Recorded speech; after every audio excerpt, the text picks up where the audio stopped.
За бүгдээр нь энэ өдрийн мэнд хүргэе. Өнөөдрийнхөө дугаараар та бүхэндээ зориулаад хэрхэн санхүүгээ удирдах вэ?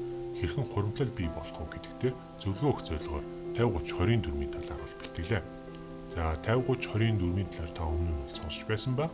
За эсвэл анх удаа сонсч байгаа ба. Тэгвэл анхаарал бол нааш хандуулаарай. За тэгэхээр 50 гэдэг бол за 50% илэрхийлж байгаа бөгөөд таны нийт олж байгаа татврын дараах орлогын 50% нь энэхүү категорид орох ёстой. За хэрэгцээ буюу таны амьдрал зайлшгүй шаардлагатай зүйлүүд энэхүү 50% багтана. За харин орлогын тань 30%-ыг өсөж буй зүйлд чинь зориулагдаж болно. За ингээд үлдсэн 20% нь бол таны хадгаламжийг илэрхийлж байгаа юм аа. За ингээд ерөөхдөө 50-30-20 юу болохыг бол мэдчихсэн учраас илүү дэлгэрэнгүй тодорхойл авч үзье. За нийт орлогын чинь 50% зориулагдах хэвээр энэ категорид юу ордог вэ талаар жишээ болгон авч үзье. За үүнд хүнс, байрны төлбөр, за түрээслэг бол түрээсийн төлбөр, моргожтой бол моргожийн төлбөр, за ус цахилгаан болон интернетийн төлбөр гэх мэт таны амьдрал зайлшгүй хэрэгтэй бөгөөд эргээр зөвлөгөөр та амьдарч чадахгүй тийм зардлуудыг энэхүү 50% багтааж үзэх ёстой. За дараагийнх нь 30%. За 30%-ыг хүсэж буй зүйлдээ зарцуулж болно. За хүсэж буй зүйл гэдэг бол та тэр зүйлээр амьдарч болно. За тань зайлшгүй шаардлагатай биш зардлуудыг багтааж үзэх ёстой. За жишээ нь шопинг буюу худалдан авалт хийх, за шинэ ботал авах, шинэ утас, шинэ өмд гэх мэт зүйлсүүдийн өвөнд орно. За гадуур хооллох, за хүн болгоны амьдралын хэв маяг бол ондоо байдаг. За тэгтээ сарынхаа зардлыг бол хараад үзэх хэрэгтэй. За тэгээд тухайн сард нийт хичнээн төгрөгийг гадуур хооллоход зарцуулдаг бол бас мэдж байх хэрэгтэй. За дараа нь хобби энэ категорид багтана. За хүн болгонд ямар нэгэн хобби байдаг. Найзтайгаа сакс тоглох, гадуур суух, за эсвэл ном унталт авах юм.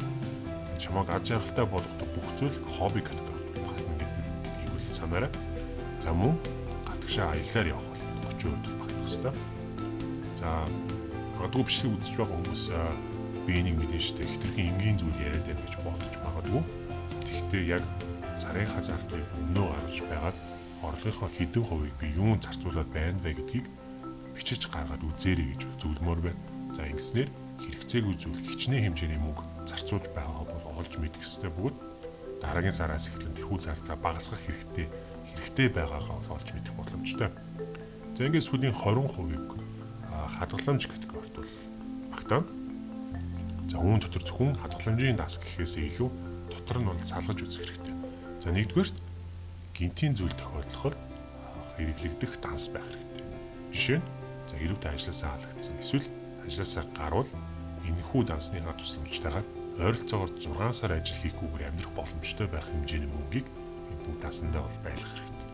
За хоёр дахь хадгаламж бол тэтгэврт гартлаа огт хүрэхгүйгээр хадгаламжийн данстай болох хэрэгтэй. За мэдээж энэхүү хадгаламжийн дансандаа хэдэн төгрөг хийх нь бол таны орлогоос шууд хамаарна. За жишээ болгоод маш багаар бол авч үзье. За сар болон хэрэг та 20,000 төгрөгийг хадгалвал за 1 жилд 240,000 төгрөг болно. За хэрвээ 40 жил хадгална гэж үзвэл зөвхөн хадгалах мөнгөтэй 9,600,000 төгрөг болж ирнэ. За мэдээж хадгаламж учраас хүүнээс хүү бодогдож үүнээс илүү болох нь бол тодорхой. За ингээд өнөөдрийн бичлэг маань их бол дуусч байна. Өнөөдрийн хүргэсэн мэдээлэл сонсоход их хялбар бидний мэддэг юм шиг зүйл боловч яг зардлуудаа бичээд нүдэрээ хараад ирэхлээр ямар их мөнгийг би зайлшгүй хэрэгтэй зүйлтэй биш харин хүсэж буй зүйлдээ зарцуултыг бол олж мэддэм шүү. За өнөөдрийн бичлэг маань их бол дуусч байна. Хэрв бидний бичлэг таалагдсан бол subscribe дараарай. За бидний зүгээс тогтмол танд хэрэгтэй зөвлөгөө зөвлөмжийг хүргэж явах болно. Ингээд дараа уулзлаа. Түр баяртай.